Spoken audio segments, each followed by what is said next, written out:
Vamos a ver la segunda parte de esta clase sobre leucemia granulocítica crónica.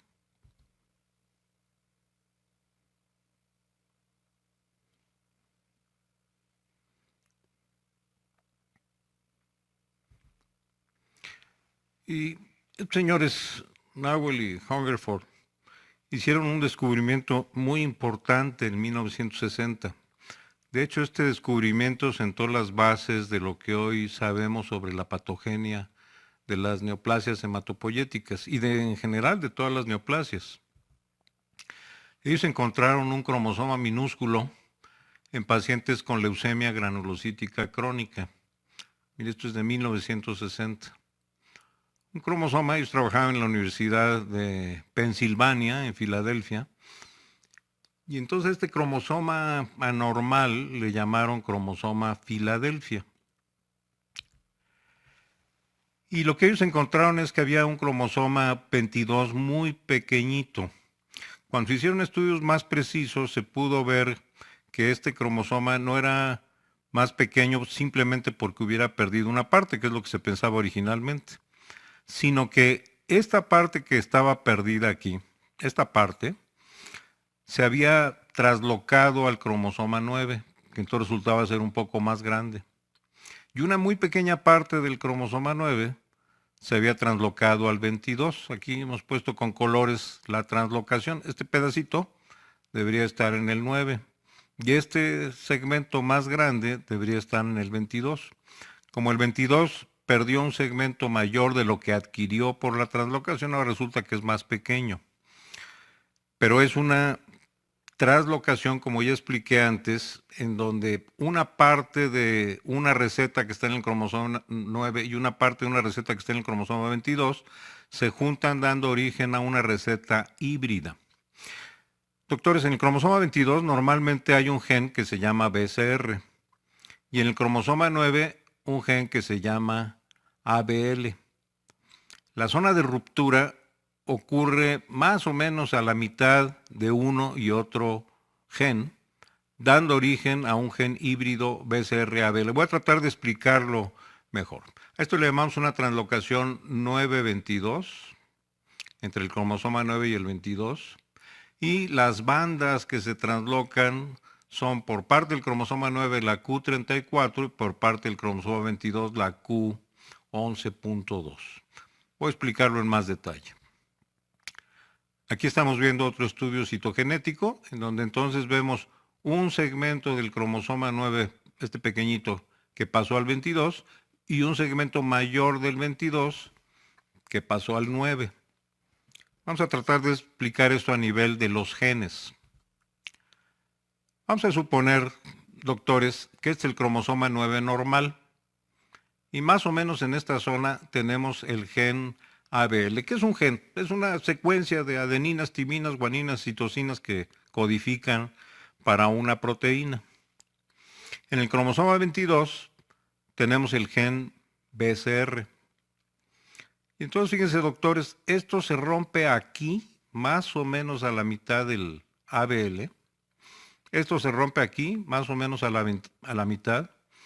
Y entonces, todo este pedazo, que es mucho más grande que el gen, porque un gen no lo ve usted con el microscopio de luz. Y aquí la translocación ocupa un espacio mayor, no solamente se rompe el gen, sino todo este pedazo que se pega aquí. Fíjese, esta parte de aquí, más o menos la mitad del BCR para abajo, está translocado a esta zona. Este es el 9 normal, este es el 9 translocado. Y entonces en el 9 translocado tenemos un pedazo de gen que es ABL y un pedazo de gen que es BCR. ¿Se acuerda cuando hablamos de las recetas? Bueno, pues es más o menos lo mismo. Ahora tenemos una receta que no es completa del gen ABL y una receta que no es completa del gen BCR. ¿Qué pasa en el cromosoma 22?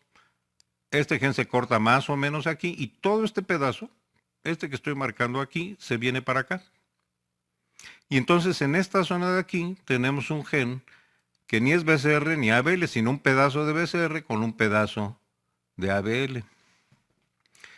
Veamos esto a nivel de genes. Los diferentes colores son diferentes zonas del gen. Recuerde, todo el gen son adeninas, timinas, guaninas, citosinas que codifican para una proteína. Vamos a decir que este es el BCR normal, este de aquí. Este es el ABL normal, este de aquí. Y se cortan más o menos en esta región, fíjese usted, esta región, el BCR, este pedazo sería este de aquí, y aquí se corta el ABL, y este pedazo sería este de aquí. Vamos a concentrarnos en este, porque este es el que da origen a un RNA mensajero anormal híbrido, y a su vez cuando esto se traduce en proteína da origen a una proteína híbrida BCR-ABL que tiene secuencias de aminoácidos codificados por el gen BCR y secuencias de aminoácidos codificados por el gen ABL. Y este es el resultado, mire usted. Este de aquí es este de aquí. Una parte de BCR, digamos de aquí hasta acá, y una parte de ABL de aquí hasta acá. Es decir, esto se pegó aquí, esto se pegó aquí, y el gen híbrido resultante es un trozo de BCR y un trozo de ABL, que da origen a una proteína que no existe en condiciones normales, porque el gen codifica para una proteína. La secuencia de desoxirribonucleótidos se copia en la transcripción como una secuencia de ribonucleótidos en el RNA mensajero, que después se traduce en forma de proteína. Hemos visto los rudimentos de esto antes y ahora vamos a ver unas animaciones. Típicamente en la leucemia granulocítica crónica tenemos este gen híbrido, un trozo de BCR, un trozo de ABL, que le llamamos P210 por su peso molecular. Este de aquí es el que habitualmente encontramos. Sin embargo, la zona de ruptura puede variar. En el BCR es en donde varía, el ABL no. Fíjese, por ejemplo, en este caso. En este caso, la zona de ruptura es aquí. El ABL siempre tiene esta zona de ruptura. Y entonces ahora tenemos este gen híbrido. Este pedacito de aquí corresponde a la secuencia de nucleótidos del BCR y de aquí para abajo la secuencia de nucleótidos del ABL.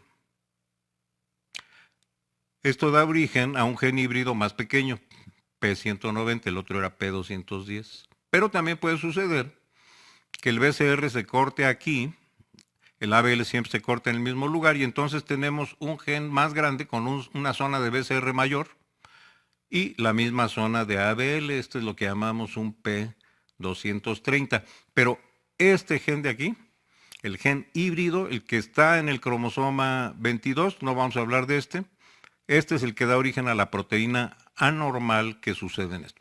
¿En dónde sucede esta translocación? Que probablemente es efecto de radiaciones. En la célula tronco hematopoyética. Y las células que derivan de ella heredan esta mutación. Usted encuentra este gen híbrido en todas las células derivadas de la célula tronco hematopoyética. Fíjese, aquí tenemos el ABL, el gen ABL en el cromosoma 9 normal.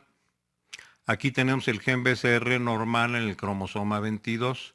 Este sería el cromosoma 9 normal, pero el otro cromosoma 9 tiene un segmento grande del 22. Este azul debería estar aquí. Y un pedacito que estaba aquí en el 9 pasó al 22.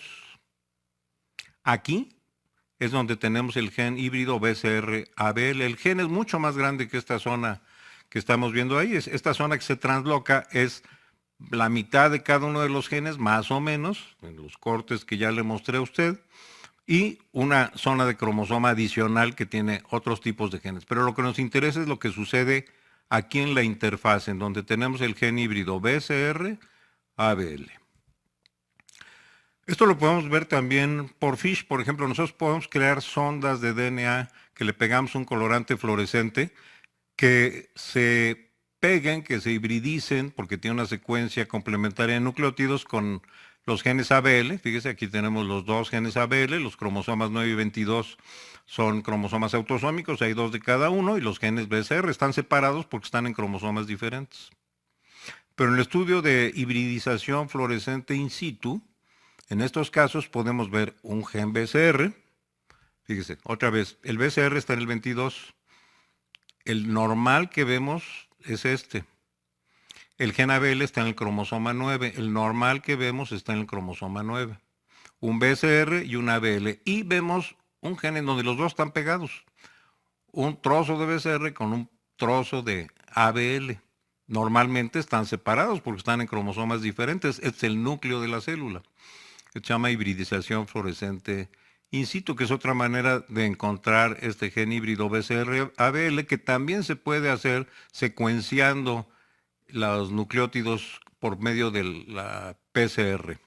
Bueno, no voy a meter ahorita en todos esos programas, pero a final de cuentas, típicamente lo que tenemos en la mayor parte de estos casos es el gen híbrido BCR-ABL. Vuelvo a repetirlo. Este trozo del BCR, este trozo del ABL, y entonces tenemos un gen que codifica para una proteína que es una parte de BCR y una parte de ABL, pero no es ninguna de las dos completa.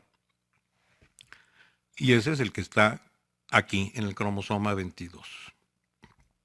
Bueno, ¿qué pasa cuando tenemos este gen híbrido? Este gen híbrido es el DNA, está en el DNA y se copia en forma de un RNA mensajero en un proceso que llamamos transcripción, en donde se van pegando los nucleótidos complementarios. Por ejemplo, si aquí hay una timina, aquí se pega una adenina. Si aquí hay una citosina, aquí se pega una guanina. Si aquí hay una adenina, aquí se pega un uracilo. Recuerde que en el RNA, en lugar de desoxirribosa, tenemos ribosa. Y en lugar de timina, tenemos uracilo. Esta molécula sale por medio de los poros nucleares, el RNA mensajero al citoplasma. Y recuerde usted que aquí en el citoplasma cada 3 nucleótidos del mensajero se unen con 3 nucleótidos del RNA de transferencia que tiene pegado un aminoácido peculiar, no azarosamente, sino dependiendo de la secuencia de nucleótidos que tenemos aquí y la secuencia complementaria que tenemos en el RNA de transferencia. Vamos a ver primero esto, el proceso de transcripción.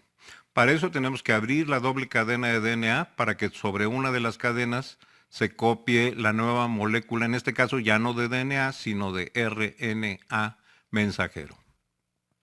Fíjense, ahí tenemos la doble hélice, la doble molécula de DNA, que para que se pueda copiar tienen que separarse los nucleótidos y para eso tiene que deshelicoidizarse. Al romperse la hélice, al separarse la hélice, se separan las cadenas. Y entonces utilizamos una de ellas como plantilla para empezar a pegar aquí los ribonucleótidos complementarios. Vamos a utilizar esta como plantilla, por ejemplo, y fíjese, aquí hay una guanina, citosina, timina, adenina, guanina, citosina, timina, adenina, uracilo, citosina, guanina. Y una enzima va pegando estos nucleótidos que estaban sueltos para formar una cadena. Esta nueva cadena es el RNA mensajero. El diferente color del azúcar es porque este es desoxirribosa y este es ribosa. Se forma ese RNA mensajero que va a salir al citoplasma después de una serie de transformaciones que ahorita no me voy a meter. Recuerdo, se llama transcripción, la generación de RNAs a partir de una plantilla de DNA, y después la molécula de DNA se vuelve a cerrar. Acuérdense lo que decíamos antes, este es un libro de recetas. Abrimos la página, deshelicoidizamos la zona en donde está el gen, le sacamos una fotocopia, esa fotocopia es el RNA mensajero, en realidad una fotocopia negativo, porque donde hay adenina ponemos uracilo, donde hay guanina ponemos citosina, etcétera, y después cerramos nuestro libro de recetas. Y el RNA mensajero va a salir al citoplasma, en donde se va a llevar a cabo la síntesis de proteínas. Por cada 3 nucleótidos, un RNA transferencia que tiene un aminoácido peculiar. Vamos a verlo. Este es el núcleo, son los poros nucleares, sale el RNA mensajero. Después va a llegar la subunidad pequeña del ribosoma con el RNA de transferencia para metionina, que es el que inicia toda la síntesis proteica. Fíjese cómo se pega en la zona complementaria. Se une la subunidad grande del ribosoma. Y ahora viene, fíjese, otro que también es complementario aquí. Y el ribosoma separa un aminoácido del RNA de transferencia y lo pega con el siguiente aminoácido. Y fíjese cómo van llegando los RNAs de transferencia, que cuando tienen esta zona en este lugar, tienen un aminoácido peculiar del otro lugar, no es azaroso. Ya le mostré a usted cómo cada 3 nucleótidos codifican para un aminoácido. Y entonces se va produciendo la proteína. Un aminoácido por cada 3 nucleótidos en el RNA mensajero que se copiaron sobre 3 nucleótidos complementarios en el DNA. Hasta que eventualmente llega un trío de nucleótidos aquí que se llaman codones de terminación, llega una molécula que ya no tiene un aminoácido y se forma la proteína. Desde luego una proteína tiene muchos más aminoácidos. Una vez que tenemos entonces el gen híbrido, se produce un RNA mensajero híbrido y se produce una proteína híbrida, obviamente con muchos más aminoácidos. Y aquí usted puede ver un esquema de esta proteína híbrida BCR-ABL, que lo que va a hacer es fosforilar, por ejemplo, esta proteína que se llama SOS, que va a activar al RAS cambiándole el GDP por GTP. No se preocupe ahorita por todos los detalles, no importa, pero fíjese lo que está sucediendo.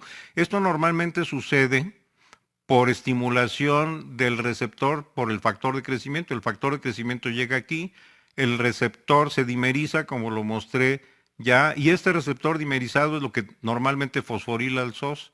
En este caso no tengo factor de crecimiento, no tengo receptor dimerizado y sin embargo la proteína anormal que solamente existe en las células tronco hematopoyéticas y sus descendientes, porque es una mutación con la que el sujeto no nació, se adquirió probablemente por radiaciones, como lo dije, en esa célula y entonces estas células descendientes empiezan a proliferar, porque vamos a revisar esto. Fíjense, no factor de crecimiento, no dimerización del receptor. BCR-ABL hace las veces como si hubiera un receptor dimerizado por el factor de crecimiento. Acuérdense una de las cosas que dijimos sobre las neoplasias, proliferan en ausencia de factor de crecimiento.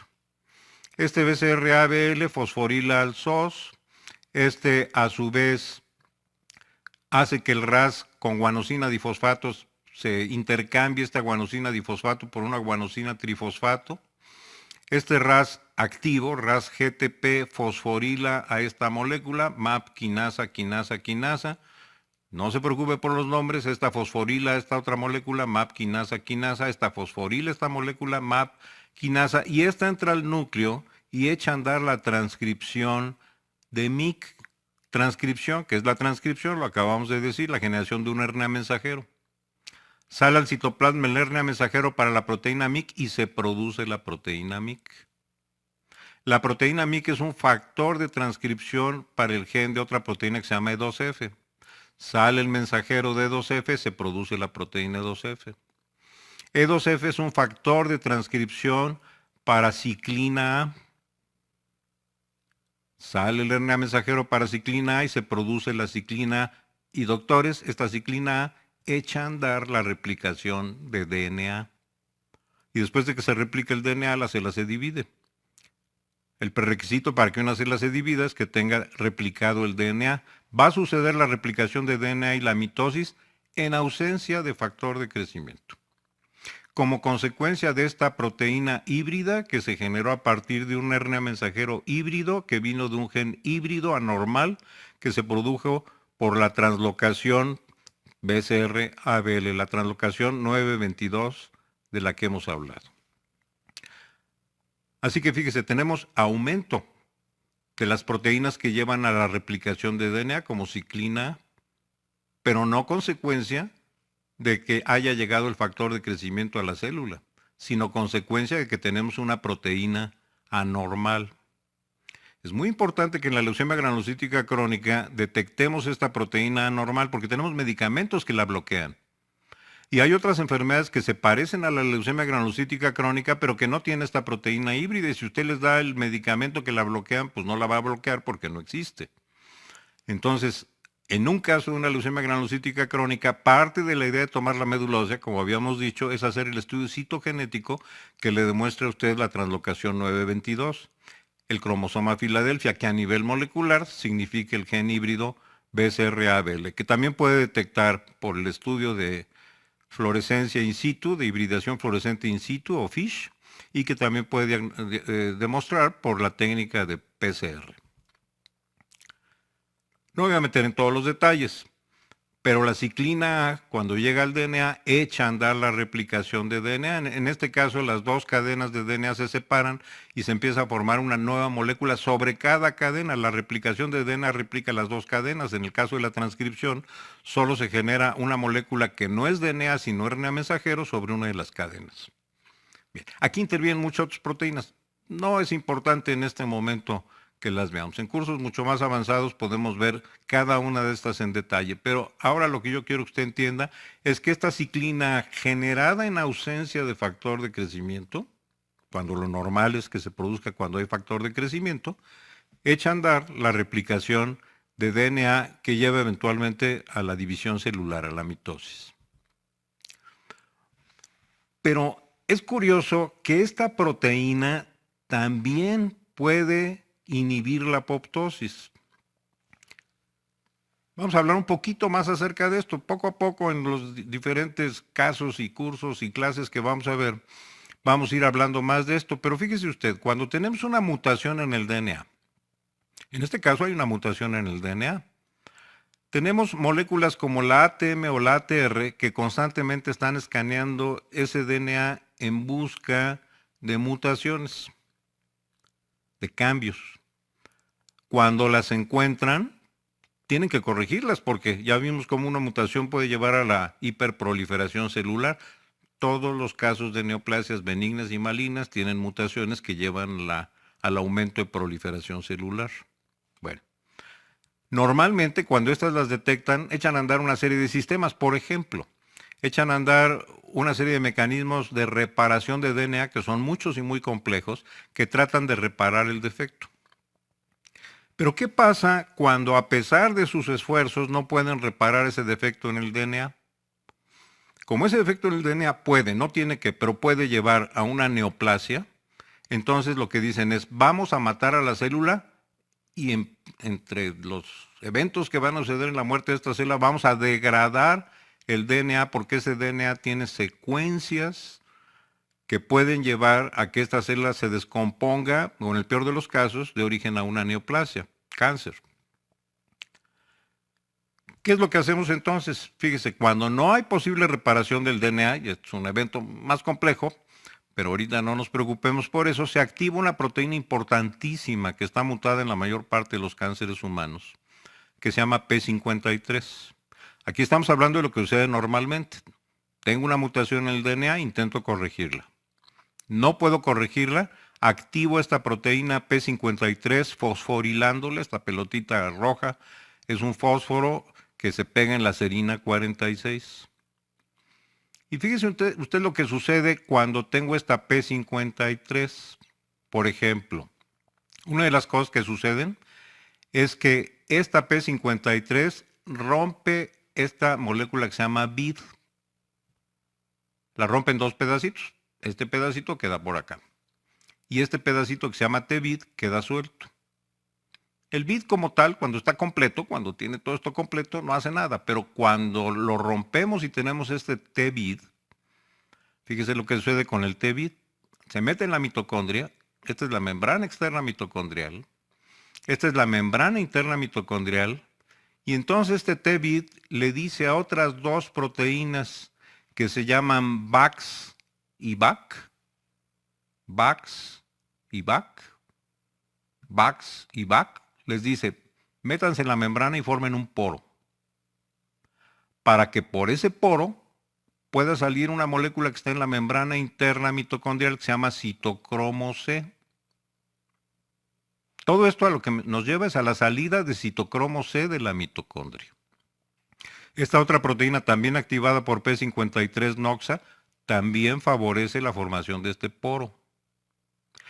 Además, esta proteína hace que se produzca la proteína BAX, una de las dos que forman este poro, BAX y BAC.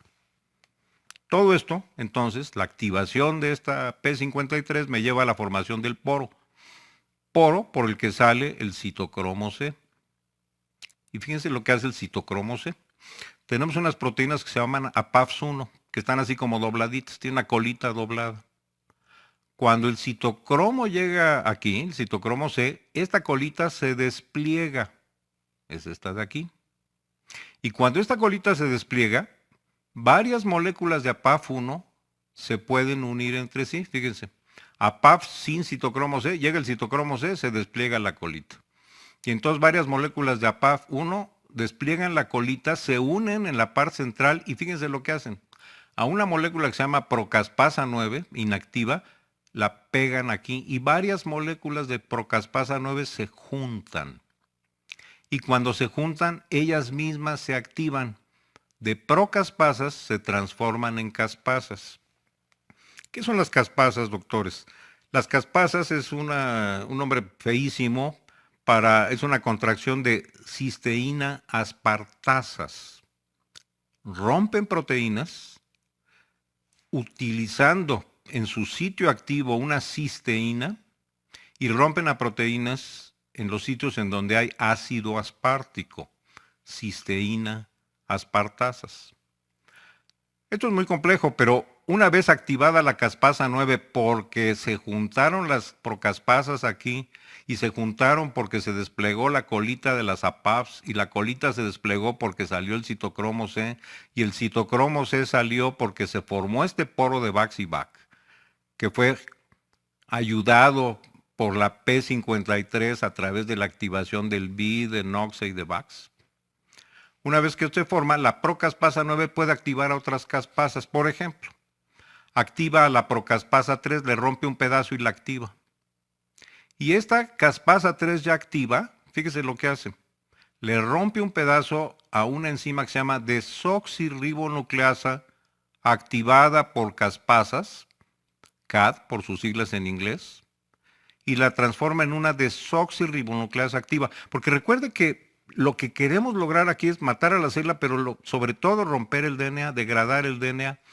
Y las caspasas son proteasas, rompen proteínas. El DNA no es proteína, el DNA es DNA. Y entonces, lo que hace esta caspasa 3 es activar a la desoxirribonucleasa activada por caspasas, que esta sí puede romper DNA, es una desoxirribonucleasa. Esta se mete y empieza a romper el DNA. ¿Qué queremos romper del DNA? Básicamente esas secuencias anómalas. Y esto, doctores, es lo que se llama apoptosis.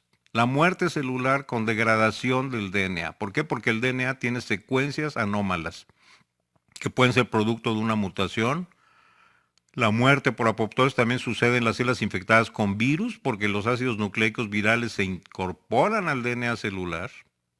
Pero además se activan otras caspasas, por ejemplo, que degradan el citoesqueleto celular y la célula se colapsa, el DNA se destruye y esta es la manera de evitar que esa célula que tiene una mutación posiblemente oncogénica, que de origen a cáncer, siga adelante. Esto es lo normal, queridos doctores, la activación del poro. Normalmente tenemos una serie de moléculas que pueden evitar la apoptosis. Cuando yo quiero proteger a una célula de la apoptosis, por ejemplo, produzco esta proteína que se llama BCL2, es una proteína antiapoptótica.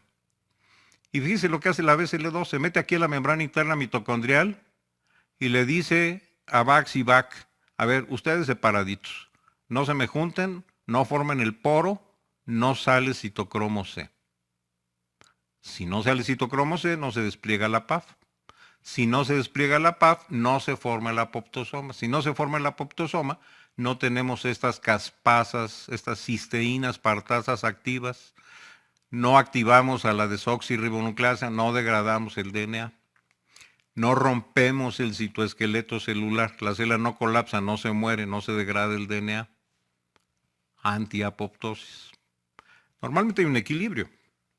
Las células que no deben de morir por diferentes razones tienen, por ejemplo, mucho BCL2. Ya después hablaremos de neoplasias en las que el BCL2 está incrementado. Esto es lo normal. Alteración en el núcleo, activación de P53. Alteración en el DNA, activación de P53, sí apoptosis. BCL2 impide la apoptosis. Hay inhibidores de BCL2. Por ejemplo, cuando tenemos estas proteínas, ¿se acuerda que yo he hablado del NOXA, del BIC y del BAD? Le he hablado del Noxa, de estos dos no. Fíjense bien, ¿qué hacen todos estos? Bloquean a BCL2. Vamos a dejarlo ahí, bloquean a BCL2. Si yo quiero que la célula se muera, produzco esto. Ya vimos que P53 puede producir esto. Ya vimos que P53 puede activar al BID para que intente formar poros. Todos estos son proapoptóticos. P53 fosforilado en la adenina 46 es proapoptótico. Estos son proapoptóticos, incluyendo estos, porque inhiben a BCL2. Y normalmente hay un equilibrio en todo esto. Generalmente estas proteínas se producen cuando tenemos una lesión no corregible en el DNA. Bueno, y en este caso, en la leucemia granulocítica crónica, tenemos una lesión no corregible en el DNA. Quiero, por favor, doctores, que se fijen en en el BAD, porque el BAD es un poderoso inhibidor de BCL2. Y si no tengo BCL2, sí formo el poro.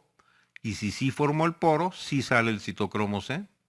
Y si sí sale el citocromo C, produzco esta estructura que se llama apoptosoma y activo las procaspasas 9.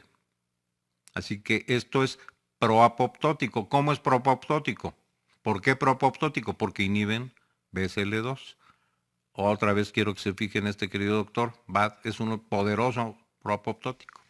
Pues fíjese lo que hace la proteína BCR-ABL. Fíjese lo que dice aquí. La misma proteína que aumenta la proliferación, haciendo que se forme ciclina A en ausencia de factor de crecimiento, inhibe la apoptosis. ¿Cómo inhibe la apoptosis?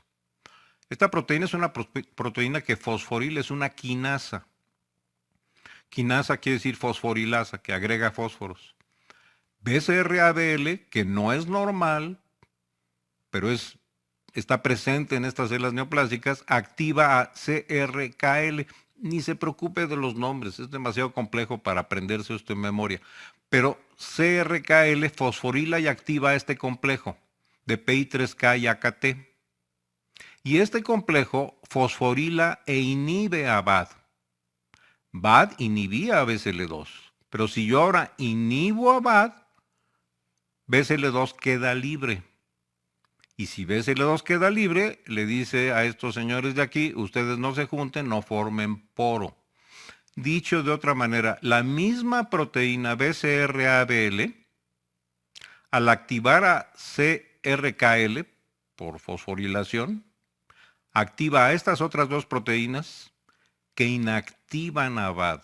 Y al estar BAD inactivado ya no funciona como un inhibidor de BCL2. Y al estar libre de la inactivación BCL2, este a su vez inactiva la formación del poro, no sale citocromo C y no apoptosis. ¿Recuerda usted lo que decíamos en estas neoplasias? Aumento de proliferación, sí, porque se activa la ciclina A. Inhibición de la apoptosis, las células sobreviven, proliferan mucho, pero sobreviven. ¿Por qué sobreviven? Porque tienen mucho BCL2 libre. ¿Por qué? Porque el más poderoso inhibidor de BCL2, en este caso BAD, está inactivado. Este no funciona. Por lo tanto, BCL2 está libre de inhibir la salida de citocromo C e inhibir la apoptosis. La idea no es que usted se aprenda todas estas proteínas de memoria, porque además hay muchas más. La idea es que tenga presente que esta misma proteína híbrida va a hacer que tenga mucho BCL2 libre y por lo tanto poca apoptosis. Las células proliferan pero sobreviven. Pero además fíjese que pasa una cosa muy interesante. Es una célula estromal. Las células del estroma son fibroblastos, células adiposas, células reticulares adventicias, células endoteliales que hay en la médula ósea, a las que están pegadas las células por lo menos cuando están en etapa de maduración. Usted en la médula ósea, por ejemplo, tiene mielocitos y metamielocitos, pero no los ve en la circulación. ¿Por qué? Porque están adheridos a las células estromales. Las células estromales tienen proteínas a las que las células hematopoyéticas se pegan, por ejemplo, con estas moléculas que se llaman beta-2-integrinas. Imagine que esto es una pinza que se agarra de aquí y entonces esta célula, que es la célula hematopoyética, está pegada al estroma y mientras está madurando. Cuando estas células maduran, pierden estas integrinas y pueden salir a la circulación. Bueno, fíjese lo que hace BCL2. BCL2 fosforila a estas otras dos proteínas que están unidas a las beta 2 integrinas que se llaman FAX y PAX, y cuando estas están fosforiladas, cambia la estructura tridimensional de la pinza de las beta 2 integrinas y se sueltan de aquí. Y fíjese lo que dice, la misma proteína que aumenta la proliferación y que disminuye la apoptosis, produce despegamiento de las células neoplásicas del estroma. Por eso es que, además de la proliferación celular en la médula ósea, además de la supervivencia celular en la médula ósea, células que no deberían de estar en la circulación, blastos, promielocitos, mielocitos, metamielocitos, salen a la circulación, junto con las bandas y neutrófilos segmentados, que en condiciones normales ya no tienen estas proteínas y por lo tanto ya no están adheridas a la célula estromal, o tienen inactivadas estas proteínas. Aquí tenemos una inactivación patológica de la unión con las células estromales.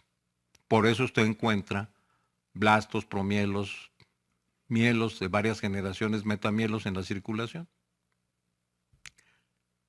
Aquí lo vemos a más aumento. BCR-ABL fosforila estas proteínas. Cuando estas están fosforiladas, modifican la estructura tridimensional de estas beta 2 integrinas y esto se suelta de estas otras proteínas que están en la célula estromal.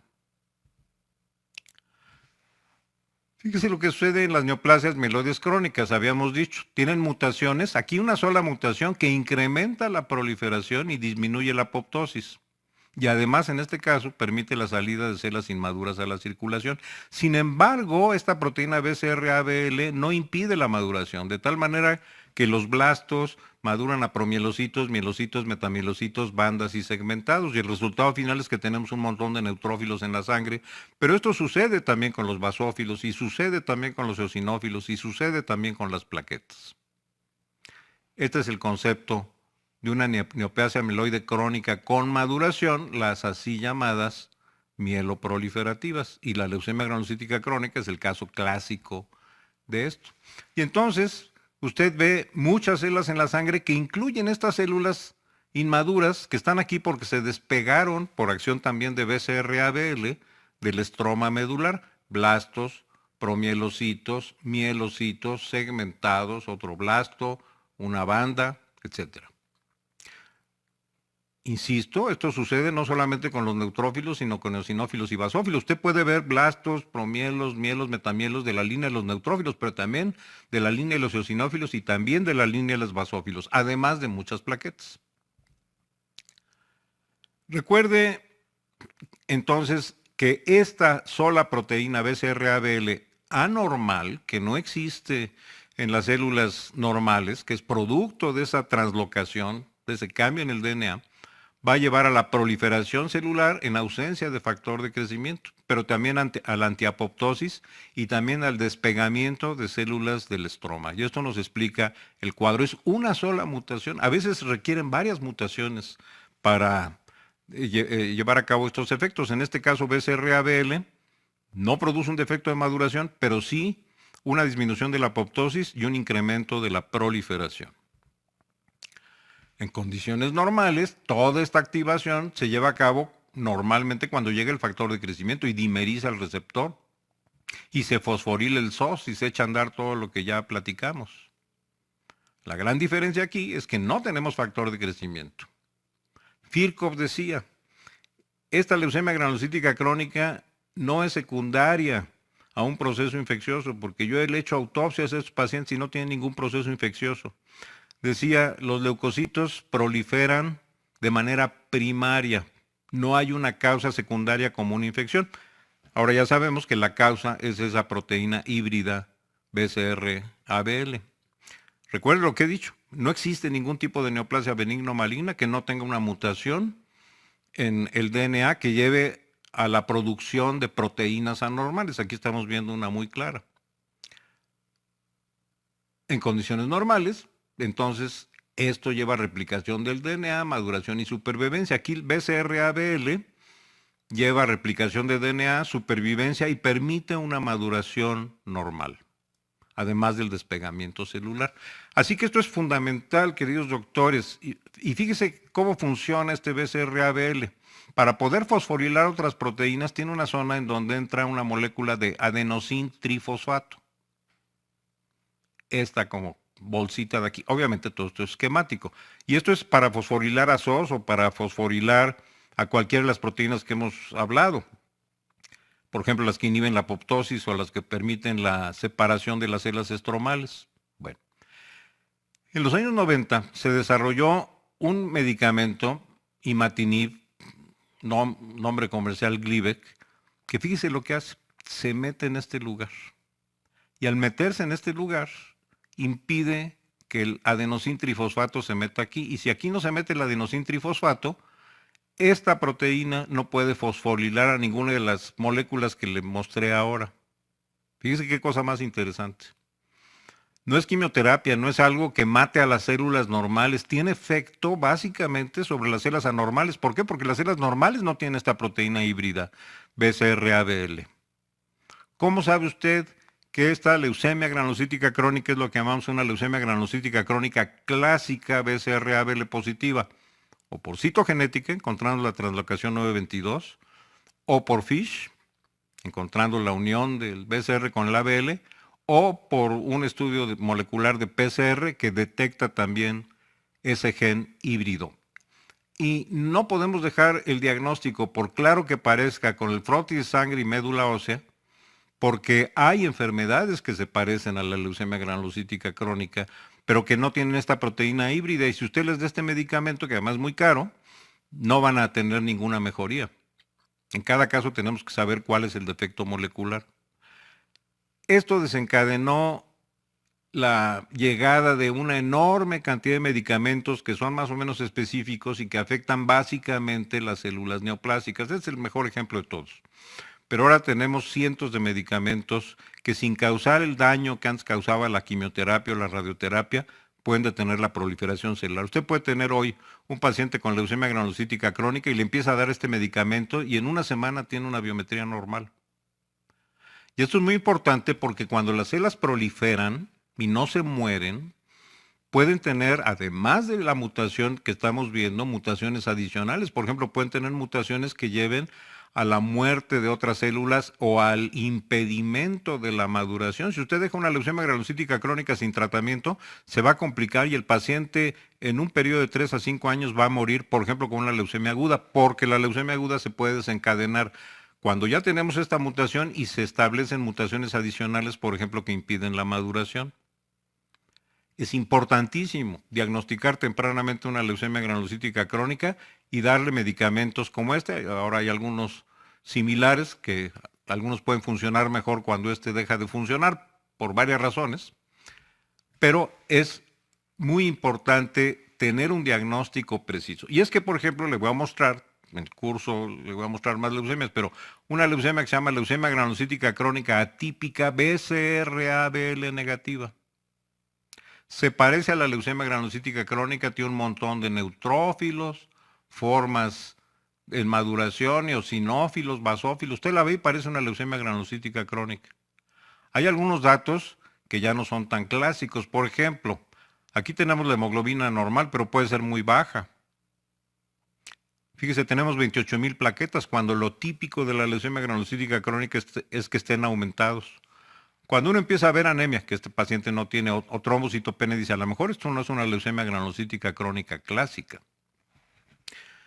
Y se va al frotis y empieza a ver algunas alteraciones que después le voy a mostrar en más detalle. Por ejemplo, fíjese, son neutrófilos, con núcleos de cromatina muy, muy gruesa, pero prácticamente sin lobulación. Esto es como la anomalía hereditaria homocigota de Pelger-Hewitt.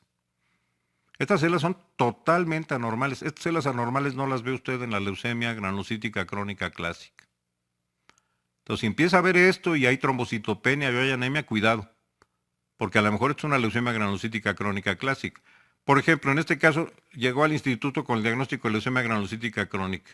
Vimos estas células, hicimos estudios moleculares, no tenía BCR-ABL, no iba a responder a el imatinib. Otro caso, fíjese por ejemplo en este eosinófilo con un núcleo en dona, totalmente anormal, y este neutrófilo con todos estos apéndices nucleares múltiples. Este paciente tenía anemia y trombocitopenia, y parecía superficialmente una leucemia granulocítica crónica, mire, basófilo, sinófilo, neutrófilo, sí, pero cuando empieza uno a ver citopenias o estas alteraciones, piensa que a lo mejor no es una forma clásica, hacemos el estudio molecular, no tiene BCR-ABL, estamos hablando de otra enfermedad que no va a responder al imatinib. Entonces, el estudio morfológico tiene que ser por fuerza complementado con el estudio citogenético o molecular. Aquí tiene usted varias imágenes de leucemia granulocítica crónica atípica, sobre todo mostrando esta alteración que no está presente en todos los casos, pero que es muy característica de la leucemia granulocítica crónica típica. Neutrófilos con hipercondensación de la cromatina, pero sin lobulación del núcleo. Vean los gránulos, el citoplasma es de un neutrófilo maduro, pero el núcleo es completamente anormal. Siempre hay que comprobar con estudios moleculares. Ahora, ¿por qué debemos dar el tratamiento? ¿Por qué tenemos que tener un diagnóstico molecular preciso para poder dar el tratamiento? Porque si usted no lo da, esto empieza a cambiar. Una vez que una célula tiene una mutación, las otras mutaciones son más sencillas. Piensa en esto, por ejemplo. Yo tengo una mutación que evita la apoptosis.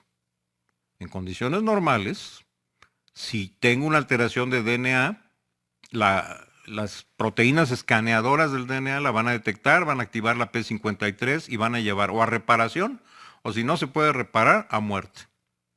Pero ¿qué tal si tengo, por ejemplo, un defecto de P53? Entonces resulta que las células no pueden, aunque detecten la mutación, no la pueden corregir o no se pueden morir porque tienen disminución de la apoptosis. En este caso, en la leucemia granulocítica crónica, ya vimos cómo la proteína BCR-ABL disminuye la apoptosis. Si usted disminuye la apoptosis y una célula tiene una mutación no corregible adicional a la que tiene aquí, puede tener una serie de problemas. Fase acelerada. ¿Qué significa fase acelerada de la leucemia granulocítica crónica? Cuando hay nuevas mutaciones pueden suceder varias cosas. Aumentar los basófilos a más del 20%. Aumentar los monocitos. Empezarse a establecer anemia más grave. Disminuir las plaquetas que antes estaban incrementadas. O los megacariocitos se pueden empezar a morir. Pueden suceder muchas cosas.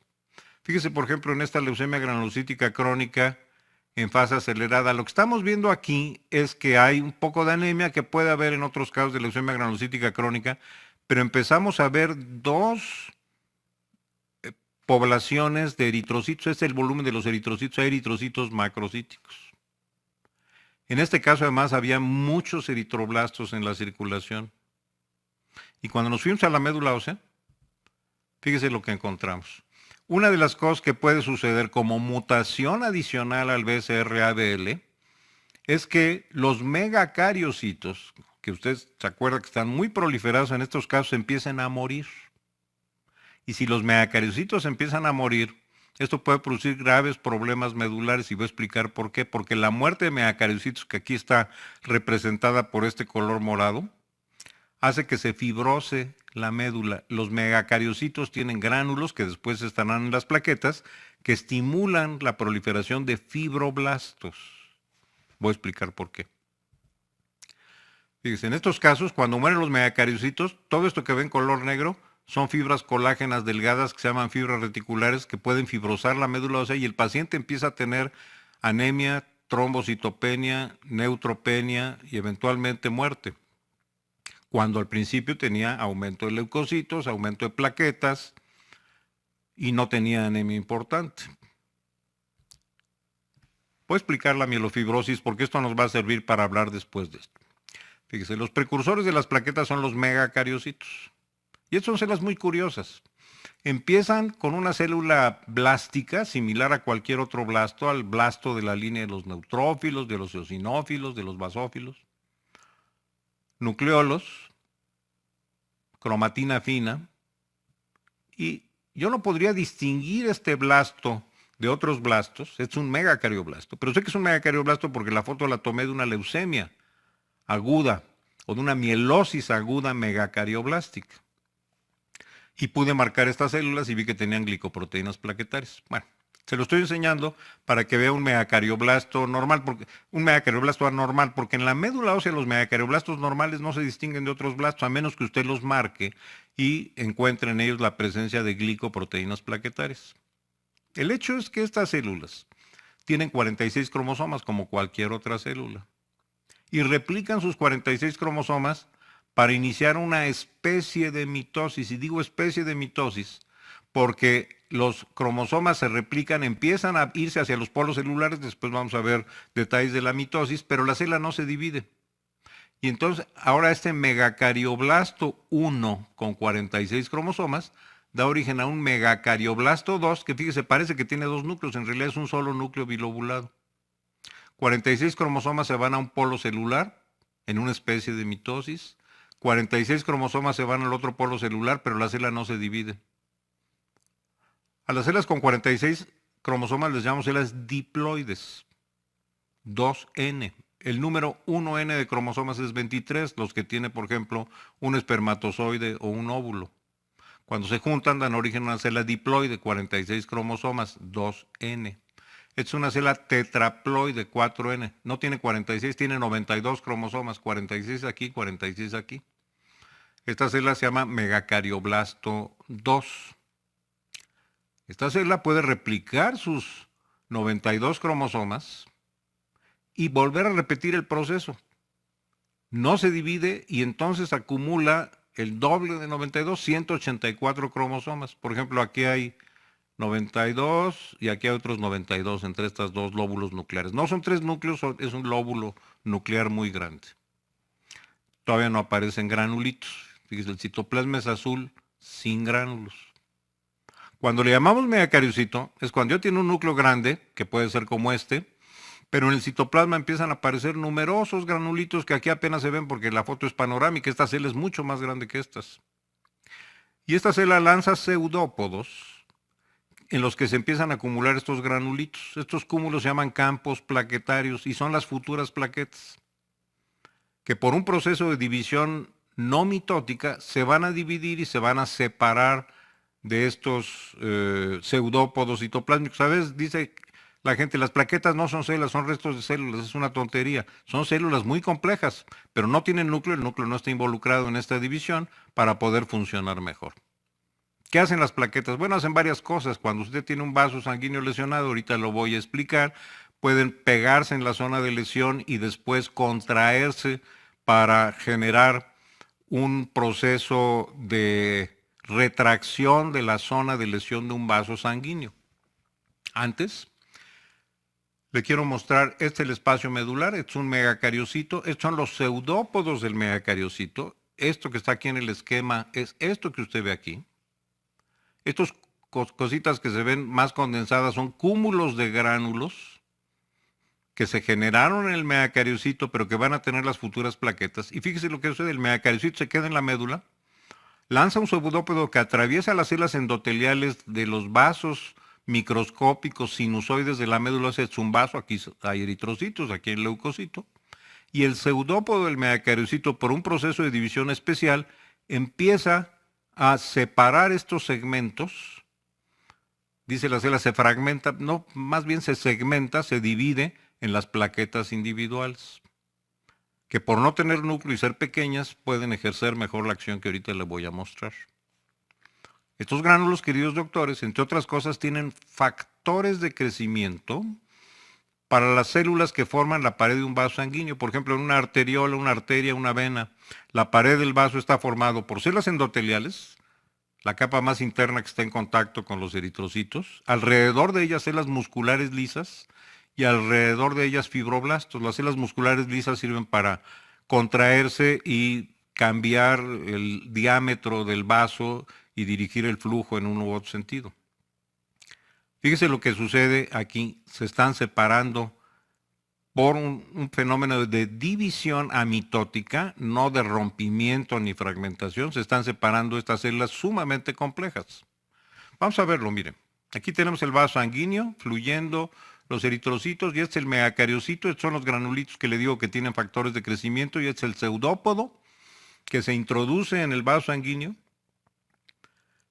Se empiezan a formar cumulitos de gránulos y cada cúmulo va a ser el centro de lo que será la futura plaqueta. Fíjense, aquí tenemos una zona que se va a separar, aquí un sistema de membranas y filamentos contráctiles que separan estas células muy complejas que son las plaquetas. Son pequeñitas y no tienen núcleo, entonces a veces hay gente que dice estas no son células. Bueno, eso es totalmente incorrecto. Fíjense, estas son células contráctiles, son células en cuya superficie puede haber coagulación, son células que estimulan a las células de la pared del vaso a reproducirse. Y estas son las plaquetitas, así es como se forman. Otra parte del citoplasma forma un pseudópodo, pueden formarse múltiples pseudópodos simultáneamente.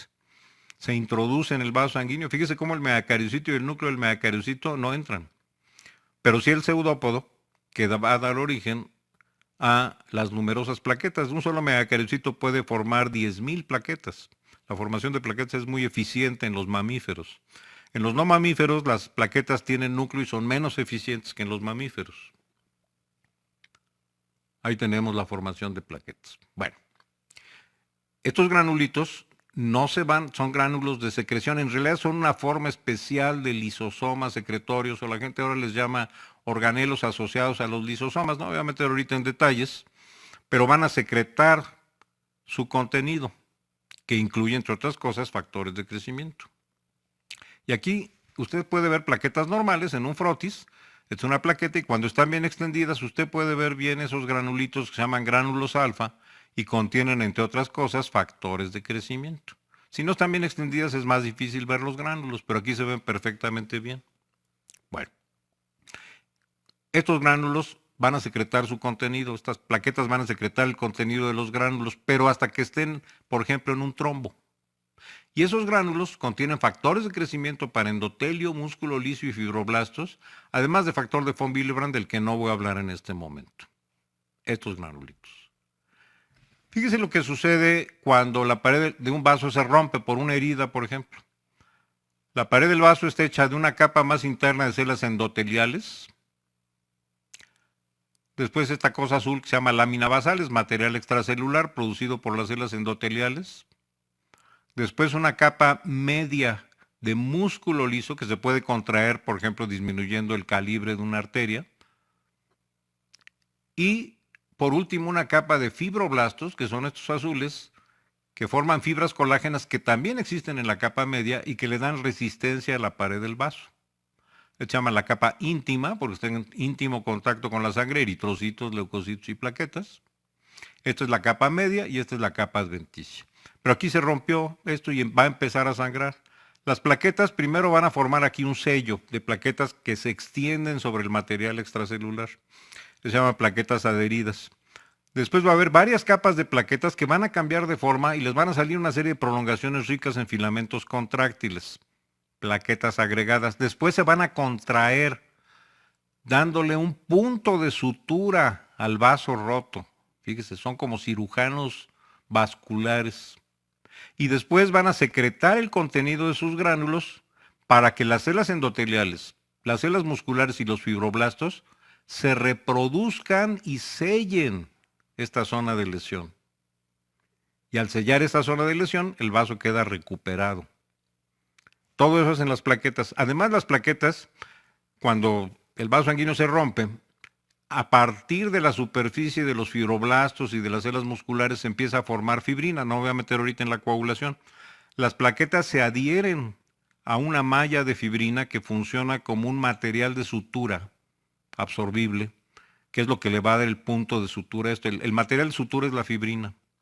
Y las plaquetas son las que ejercen la fuerza contráctil para que ese material sutura se apriete, como cuando el cirujano pone un punto de sutura y después lo aprieta con sus manos. Pues eso, queridos doctores, es lo que hacen las plaquetas. Fíjese, ahí tenemos las plaquetas, eritrocitos, leucocitos en un vaso destruido. Aquí hay una ruptura de la pared del vaso. Una primer capa de plaquetas se va a adherir, fíjense cómo cambian de forma y van a formar un sello. Lo rojo es la fibrina. Después, varias capas de plaquetas se van a agregar, fíjense cómo le salieron patitas ricas en filamentos contráctiles de actina y miosina, son como células musculares. Van a estar adheridas a la fibrina y fíjense lo que pasa cuando las plaquetas se contraen, juntan los bordes de la pared del vaso. Lo que dije, le dan un punto de sutura a la pared del vaso. Sin embargo, aquí todavía queda una zona en donde no tenemos células. Pero entonces las plaquetas secretan el contenido de sus gránulos y ese contenido son factores de crecimiento que van a hacer que las células endoteliales, musculares y fibroblastos repliquen su DNA y después ellas mismas se dividan por mitosis Y una vez que esto suceda, fíjese lo que va a pasar. Estas células se empiezan a dividir y empiezan a penetrar en la zona del trombo, que eventualmente tanto la fibrina como las plaquetas se degradan, y lo que están haciendo es hacer una cicatriz en la pared del vaso. Es decir, el trombo no solamente le da un punto de sutura con la fuerza contráctil de las plaquetas al vaso, sino que va a producir una zona de cicatrización aquí y el vaso va a quedar regenerado, porque el trombo va a estar ahí un rato nada más, unos días, no va a estar para siempre. Fíjese qué interesante. Bueno, los gránulos alfa de las plaquetas tienen factores de crecimiento para estas células. Pero ¿qué pasa si en una leucemia granulocítica crónica o en otra enfermedad los megacariocitos se empiezan a morir? Y fíjese cómo estos núcleos se ven muy oscuros, es la marca morfológica de la apoptosis, se está degradando el DNA, se ven muy oscuros. ¿Por qué? Porque esta leucemia granulocítica crónica, que tiene un montón de megacariocitos que estaban proliferando y dando origen a muchas plaquetas, han tenido una nueva mutación. Si usted no le dio tratamiento, si no hizo el diagnóstico correctamente, y esa mutación hace que estas células empiecen a morir. Hay una apoptosis prematura. Y cuando se mueren, liberan en la médula factor de crecimiento de fibroblastos. Y cuando liberan factor de crecimiento de fibroblastos, los fibroblastos medulares proliferan, forman fibras colágenas y se produce una cicatriz en la médula y las células ya no pueden reproducirse ahí. Y empieza a haber anemia, plaquetopenia y neutropenia, cuando antes había todo lo contrario. Y la médula se cicatriza.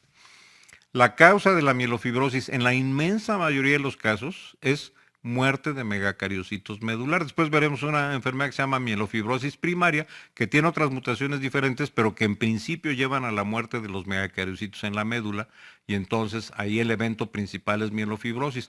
¿Todas las leucemias granulocíticas crónicas van a desarrollar mielofibrosis? No. Las que tengan mutaciones que hacen que se mueran los megacariocitos porque no tienen tratamiento. Típicamente, si usted trata al paciente, no se va a desarrollar mielofibrosis.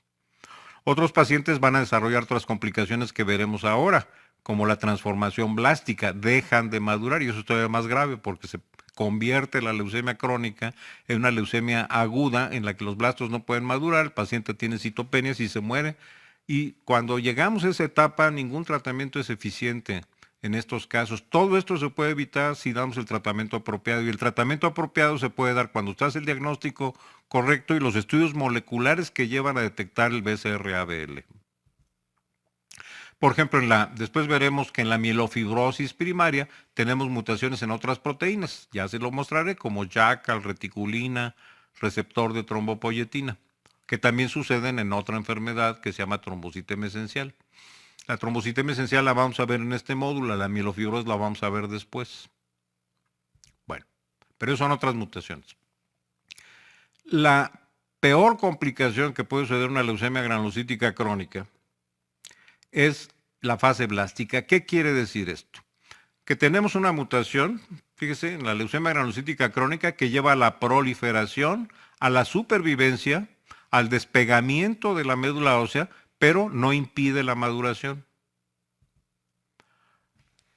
En otras enfermedades, por ejemplo, puede haber mutaciones individuales que disminuyan nada más la apoptosis. Por ejemplo, en este caso BCR-ABL disminuye la apoptosis e incrementa la maduración. Pero le voy a poner un ejemplo de cualquier enfermedad en la que disminuye la apoptosis, estas células sobreviven, pero pueden tener, precisamente porque tenemos un defecto en la apoptosis, otra mutación que no sea reparada y que haga que las células no se mueren porque tenga un defecto de apoptosis que lleve a la proliferación. Quiero insistir que en la leucemia granulocítica crónica la misma mutación, la única mutación que tenemos, BCR-ABL de inicio, lleva a ambas cosas, proliferación y falta de apoptosis. Sin embargo, ya dijimos que esa mutación no impide la maduración. ¿Qué pasa si las células proliferan? Fíjese, si las células proliferan, cada vez que replican el DNA, pueden tener mutaciones no corregibles. Cuando el DNA se replica, siempre hay errores que se tienen que corregir, pero a más replicación, más posibilidad de un error que no se pueda corregir. Si además tengo un defecto de la apoptosis, esos errores van a persistir en las células porque no se mueren cuando deberían de morirse porque tienen una mutación no corregible. Por eso le tenemos que dar tratamiento, porque si no, puede desarrollar mielofibrosis, como dijimos, otras complicaciones, o lo que es peor, puede tener una mutación adicional que impida la maduración. Y si se impide la maduración, los blastos se empiezan a acumular, tenemos citopenias importantes y lo que tenemos es una transformación de la leucemia granulocítica crónica en una leucemia aguda, como las que después veremos.